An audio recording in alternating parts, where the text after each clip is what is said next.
Hi, welcome to another edition of the Alan Rosenberg Show. About 2 months ago, it was requested that I start showing some of my book collection. Now, I'm a voracious reader, as you probably know. I am always reading a book or magazines, most of the time on rock and roll, classic rock, but also on movies as well, horror movies, things like that. Anyway, about 2 months ago, I did a video that's playing in the background, and that was me showing the Rolling Stones books that I kept in my collection. Over 70 books it was. Now, when I read books, I do not tend to keep them, believe it or not, because my space is very limited. But if it's a special book, a hardcover book, a coffee table type book, reference book, or a special book, even a paperback that really meant something to me, then I'll keep it. So I just finished a book on Jethro Tull, and I had gotten it as a gift. From Weimer Press, and these are very expensive books, especially here in the United States, because they're only really available in the UK. But my kids found a used copy of it here in the United States, and I was really excited about reading it. And I just finished it. It's a big book from Laura Shenton. So I'm going to do a book review on this, and then I'll show you the other books that I've read and kept on Jethro Tull. Now, I have read a total of 9 books that are just about Jethro Tull. And these are the 9 Jethro Tull books that I've read, 9 of them. Minstrels in the Gallery, A History of Jethro Tull by David Rees. He, of course, is an expert on Tull. He does A New Day, the website, and books on that. So that was a really cool book. I did not keep it, but it was a paperback, but it was a good one. That was in 1998. I read a book called Driving and Diverse, a collective profile of Jethro Tull by Barbara Espinoza. That came out in 1999. I read that book. That was good. Flying Colors, the Jethro Tull Reference Manual by Greg Russo. I'm going to show you that book. I love that one. Jethro Tull, The History of the Band, 68 to 2001 by Scott Allen Nolan. That was a good book. That came out in 2002. I enjoyed that. The Jethro Tull Pocket Essential Series by Raymond Benson. I'll show you. A Passion Play, Story of Ian Anderson, Jethro Tull. I kept that one. I'll show you that one. And then David Rees has a series of books, The New Day Tapes. I read Volume 1. That was all selective interviews with different members of Jethro Tull. That was really good. The Ballad of Jethro Tull, the official illustrated oral history by Ian Anderson. I'll show you that one. I read that and kept it. And then the new one, Jethro Tull Chronicles by Laura Shenton, 67 to 79. That's the one I just finished. So I've read 9 books on Jethro Tull. I have kept 1, 2, 3, 4, 5 of them, and a couple of other cool things I'll show you as well. So the problem is when you read a lot of books on an artist, whether it was the Rolling Stones or the Who, I've read a ton of books on the Who and kept some of them. If it's a general history, you basically wind up reading the same thing over and over again. So it's kind of hard to review because if you'd never read a book on the band and you read any of them, you'll probably really enjoy it. But if you read a lot of books on the band, it becomes repetitive and it doesn't have the same impact. So when I saw this book by Laura Shenton, Chronicles 67 to 79, for one thing, it's a magnificent book. This is a hardcover. It's very heavy. It's got one of those fancy, things so you could lose, mark your page. I was like, well, this has got to be something special. And I was very excited to read it. And it is got a ton of words. In fact, it says this mammoth tome chronicles their career only up through 79. And apparently it's got, what does it say right there? What does it say? 140,000 words. So this is a really intensive book. And I was very excited to really get into the details and minutiae of Tull since it only covers 67 to 79. With that said, I was a little bit disappointed. So, again, if you never read a book on Tull, you'd probably really, really love it. And I did really like it. I mean, it's really laid out really well. It's got great photos. But again, I love clippings. I'm a huge clipping guy, and she does have some good clippings from the band, but not an overwhelming amount. But you can see it's loads and loads of words, 140,000, and some really good pictures. But what I found when I was reading this book is that it's basically a clip job in the sense that, you know, she writes about an album and then she will quote a lot of actual reviews. So she'll quote the reviews from Cream Magazine and Circus Magazine and, you know, Rolling Stone Magazine and Melody Maker and New Musical Express, and there's some ads as well. And it was good. I enjoy that because, you know, instead of just her opinion, you know, it's kind of interesting to see what these other places have said. Being a huge Tull fan, I have those Creams and Circuses. I've read them. And it wasn't as eye-opening as I thought. Rolling Stone Magazine always trashed Tull. But, you know, having it all in one place, and she says, well, here's Passion Play, and this is what Cream wrote about it, and this is what Circus wrote about it. That was all, it was all good. She really doesn't express much of her own opinion, which really kind of would have been nice. And then the other factor that really kind of bothered me is that, you know, so there's a lot of words and a lot of stuff about like a particular album, let's say. And then it goes into the tours. And then she'll actually have some reviews of the tours from, you know, a local newspaper or, you know, again, from the major magazines. That was good.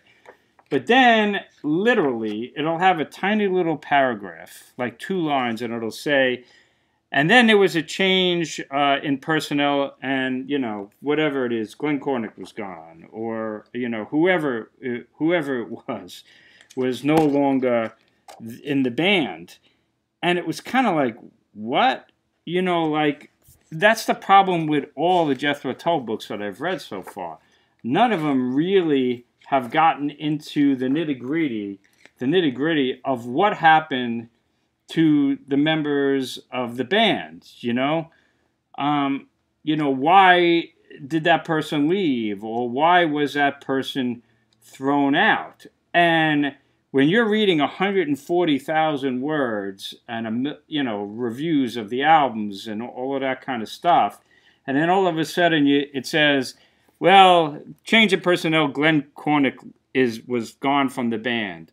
Or Clive Bunker was gone from the band, replaced by Barrymore Barlow. Okay, yeah, that's a fact, but I would like to know what the hell happened. And, you know, you just don't get that even in this book. And when you have a whopping book like this that covers everything, here's what it looks like when you get to the albums, and it tells you who the personnel on.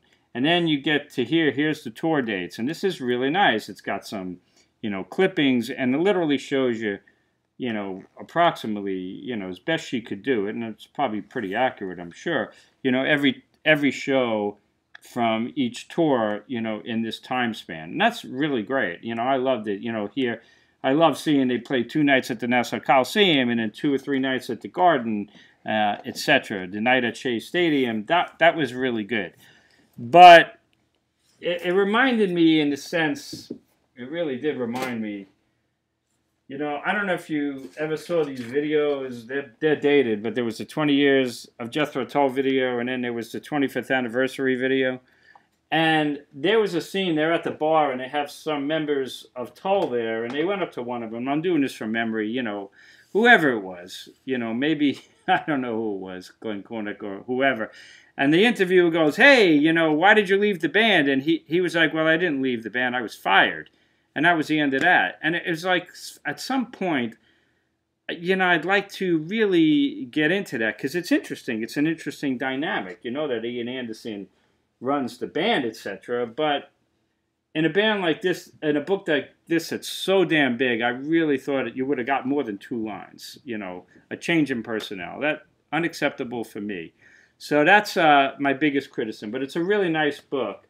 But again, mostly a clip job. But I have tended to be disappointed with, you know, some of the Tull books. This is the official book, right? I remember when this came out, and I was like, well, this is going to be amazing. This is The Ballad of Jethro Tull by Ian Anderson. And it's, again, a beautiful book. This came out in, like, 2019.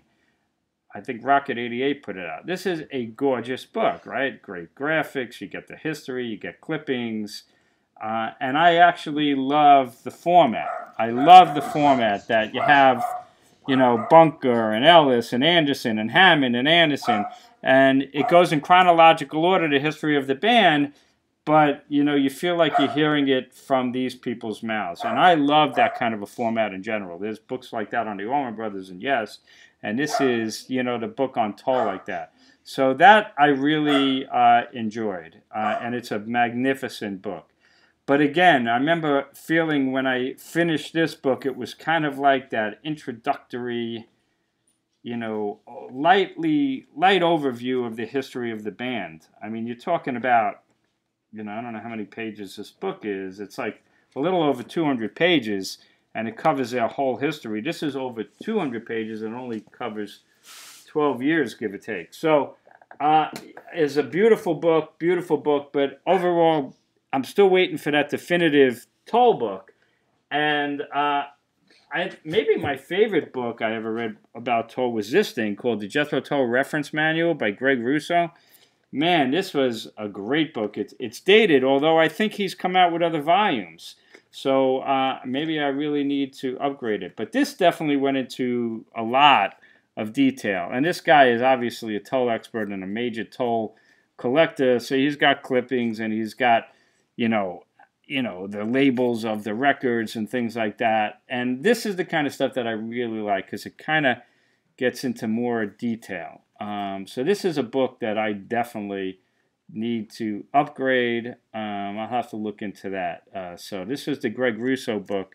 And if I had to choose one Tull book that was probably my favorite so far, it'd probably be this one. But again, this is dated, the version that I have. But it's also got the discography and who plays on it and chart positions and all of that kind of stuff. And and then it also gets into the tour dates. This is all the tour dates as well. So this guy really knows the stuff. Also got into the solo stuff. So this is one that I definitely also would recommend, Flying Colors by Greg Russo. A couple of other ones. This was a great paperback. I've read a bunch. I've told you the ones that I've read. For whatever reason, I kept this one by Brian Raby, The Story of Ian Anderson and Jethro Tull. I guess it was a latter-day book, so I kept it because it covered more ground than some of those earlier ones I mentioned. But this was also, this one I definitely enjoyed. The fact that I kept it and it's like a paperback. But this covers a lot. Solo stuff, the writing process. This is definitely a winner as well. And then there was this cool little one that I kept that's really old now, the Pocket Essential. This was like a series called the Pocket Essential, and I found one on Jethro Tull. This was by Raymond Benson. But this little book covered a lot of ground, a lot of words on here, and it reviewed every album up to the point that it was at, which I think was Rock Island. It goes up to like Rock Island. So this is a good little, cute little book that I definitely enjoyed as well. Other than the ones that I showed you, which again, these are the 9 that I've read on Jethro Tull. These are 1, 2, 3, 4, the 5 that I decided to keep. There is one that's a spectacular looking book that I haven't been able to get because it only came out in the UK, and that's Spin Me Back Down the Years it's like a Facebook group called the Jethro Tull Group. I think it's led by Pat Kent, and in 2022 they put out like a box set of books called Spin Me Back Down the Years. I was not able to get a copy of it. I've never seen a copy in the United States, and it's sold out as far as I know, and so I think he's going to be self-publishing a sequel, it seems, because I'm on their Facebook group.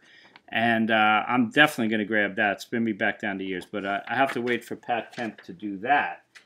And then these I kept. These are pretty good. These magazines, they have a lot of these magazines out there, and I buy them.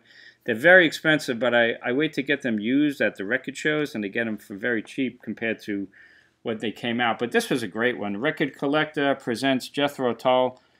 This was and still is the story of Jethro Tull. And this is just the reprints from this magazine, Record Collector magazine, a wonderful magazine that I get. And this is just a reprint of, you know, their articles, plus they review every Tull album, and they really go into in-depth for each album again. These are fantastic magazines, and I keep these. I have hundreds of these magazines. I literally do. And this is just fabulous. So this one even goes up to, you know, rock flute. So this was a great magazine.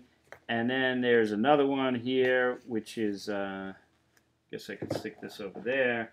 Then this one, Prog Rock and Classic Rock put out the archives of Jethro Tull from them as well.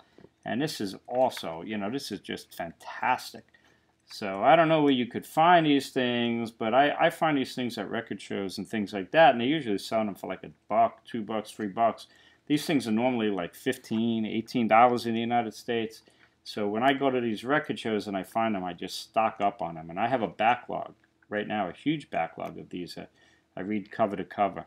So these are fantastic books, magazines, but they're really books as well. So there's my Jethro Tull book collection. Hope you enjoyed that. And it includes my review of Jethro Tull Chronicles by Laura Shenton.